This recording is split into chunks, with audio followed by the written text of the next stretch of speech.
Me llamo Rodrigo Guillot y soy miembro de la Coordinación Internacional del Instituto Nacional de Formación Política de Morena. En la Coordinación Internacional hacemos trabajo con militantes y simpatizantes en el exterior. Evidentemente esto tiene un gran énfasis en Estados Unidos, aunque también hemos encontrado grupos muy organizados y muy politizados en Europa y en otras partes del mundo. Y por otro lado también atendemos los temas de coyuntura y de análisis internacional en general, y sobre todo los que importan o en los que tiene participación el Estado mexicano, pero también los movimientos sociales y todo lo que conlleva una crítica al capitalismo, al neoliberalismo, a los sistemas de dominación hegemónicas.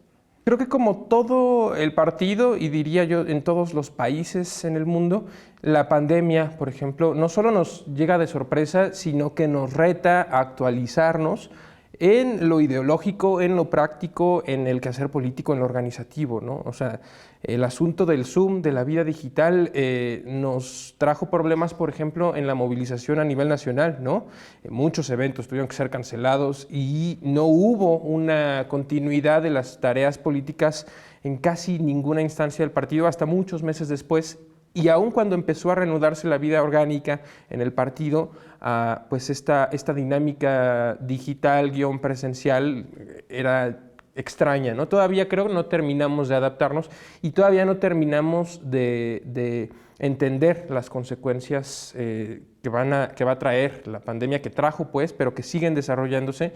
Y además, pues creo que en la conciencia internacional en general y en la conciencia política internacional está esta idea de los cisnes negros, ¿no? De los eventos que pueden cambiar absolutamente cualquier dinámica y que no son esperados por nadie y que no son previsibles, ¿no? Como lo fue la pandemia, por ejemplo.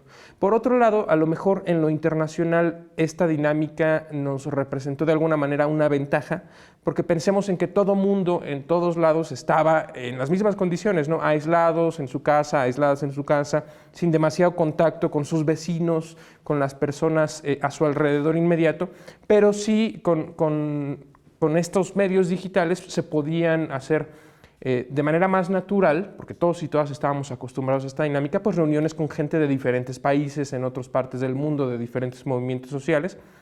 Y creo que terminamos de entrar en esta etapa digital, ¿no? En donde ya estamos no solamente conscientes del hecho de que todo mundo está hiperconectado a través de los medios de comunicación en las redes sociales, sino que ya incorporamos esta dinámica de comunicación y de interacción social en nuestra vida cotidiana y en nuestro consciente y subconsciente político, ¿no? Pues soy obradorista desde chiquito, porque en la sobremesa se hablaba de esas cosas y yo me acuerdo perfecto que alguna vez, yo siempre fui muy preguntón, y mi abuelo, que fue un viejo militante, no bajo ninguna sigla, ¿no? Pero desde su convicción, y coincidió en diferentes coyunturas, de la UNAM en su momento. Él era maestro de ingeniería, él creció en una familia muy pobre, y su papá tuvo el gran acierto de inculcarles a todos una vida universitaria en momentos en que la vida universitaria, una carrera sí era, no, sino una garantía, era una condición facilitante del ascenso social, de mejorar la calidad de vida.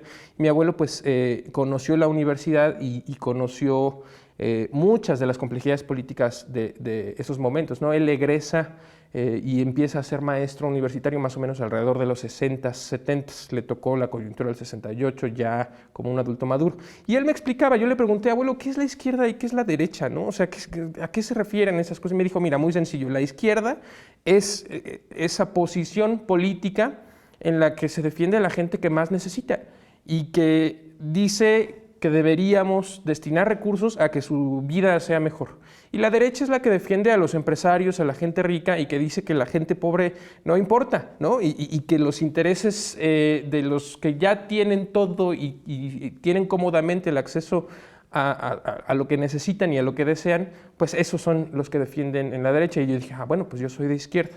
Y me explicaba procesos como el desafuero, como el fraude de 2006. Siempre fui un poco voraz, a lo mejor un niño precoz. Y me acuerdo que eso asustaba, por ejemplo, a mi papá, que procuraba mantenerme alejado de los libros de temas de política y me contaba el lado negativo, ¿no? A él le daba mucho miedo que por mi personalidad y por mi precocidad yo fuera a pasar por peligros, ¿no? Pero me acuerdo mucho que en casa de mi abuelo había un revistero que estaba lleno de las revistas del Chamuco. Entonces, esa fue mi didáctica política, las conversaciones con mi abuelo que me explicaba de absolutamente todo, no solamente política, sino de física, de la vida, de sus ideas.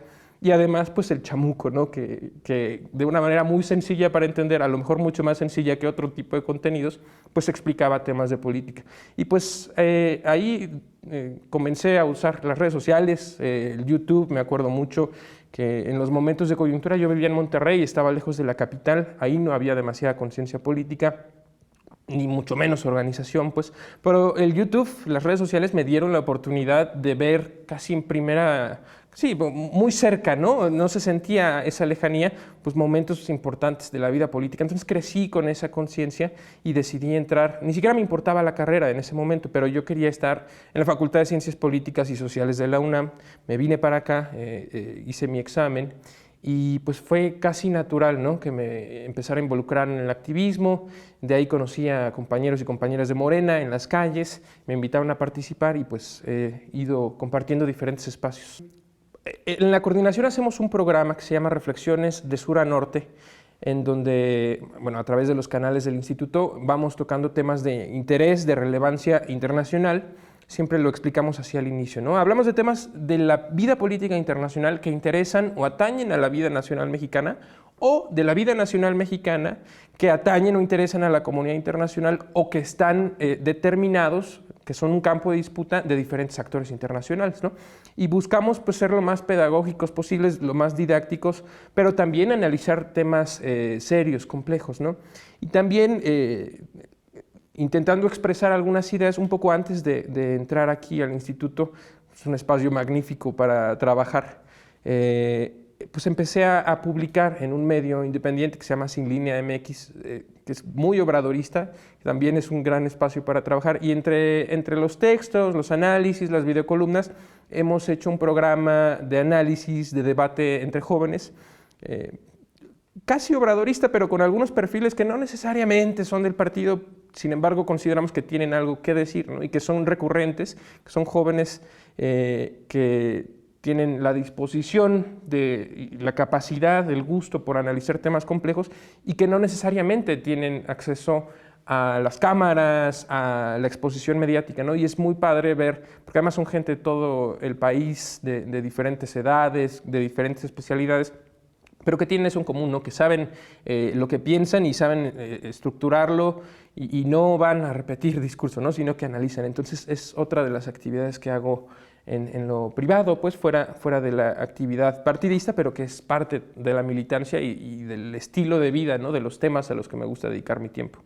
Uno podría pensar que las personas, digamos, más jóvenes, digamos, de las generaciones que no estuvieron activas en la coyuntura de la elección de 2018, ¿no? Y que a lo mejor empiezan a tomar conciencia política después, no a causa de, sino simplemente cronológicamente les tocó empezar a interesarse después del triunfo de Andrés Manuel o en los últimos años antes de la victoria, etcétera, ¿no? Y sí hay un discurso muy crítico contra Andrés Manuel, yo creo que derivado de dos cosas.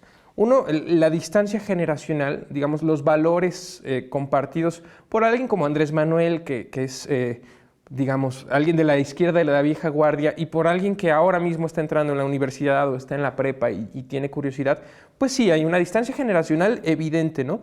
Y por otro lado, también por esta idea de la crítica a los partidos políticos, ¿no? De pronto en la generación, en mi generación o en generaciones que vienen un poco debajo de mí, hay esta idea de que los partidos políticos no son una herramienta útil para representar las demandas populares o que podrían serlo, pero no lo son por diferentes razones, ¿no?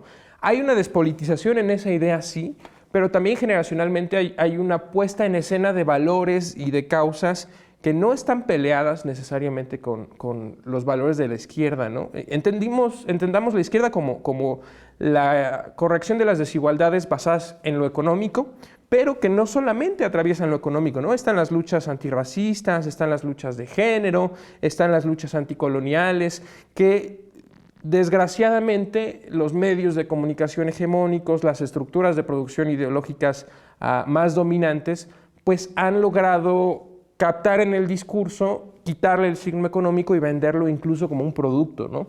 Vemos campañas de las grandes empresas transnacionales que venden productos de cualquier tipo de consumidor y incluso se adaptan a los distintos segmentos de mercado y reivindican esas causas quitándoles el signo económico, ¿no?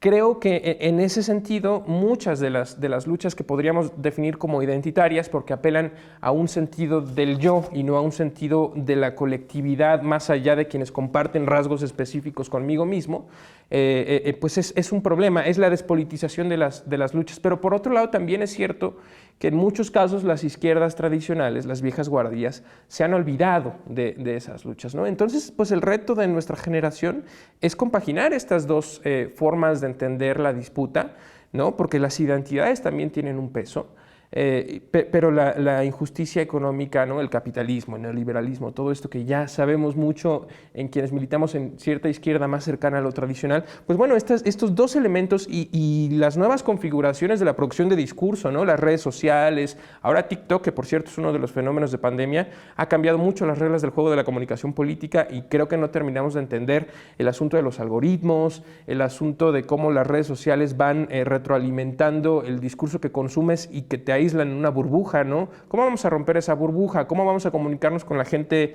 más joven si no estamos entendiendo el lenguaje que usan, la producción de símbolos que tienen, las formas en que socializan, sus valores en cuanto al ejercicio de su sexualidad, en cuanto al ejercicio de su comunicación, de su tiempo libre, en sus relaciones familiares, ¿no?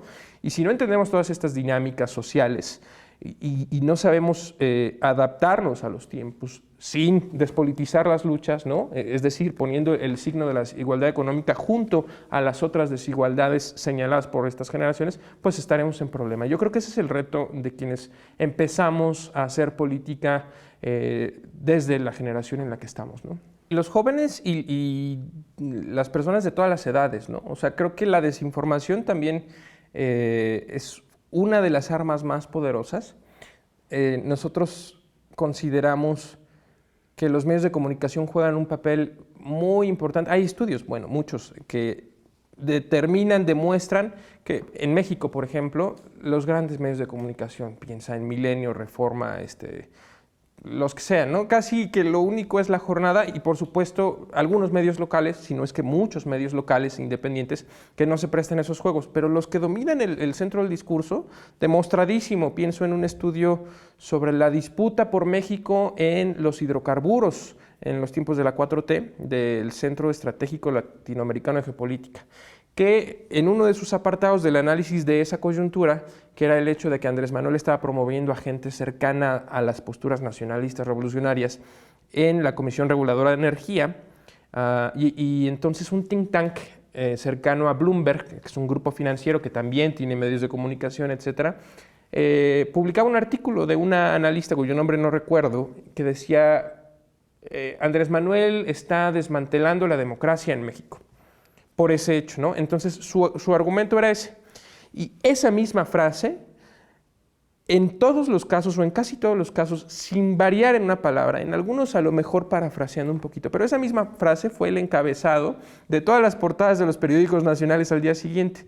Y había columnas, programas de televisión, programas de radio, analistas, bla, bla, bla, ¿no? Todo este aparato que va después, obedeciendo la línea directa de un grupo económicamente desfavorecido por una política nacional, ¿no?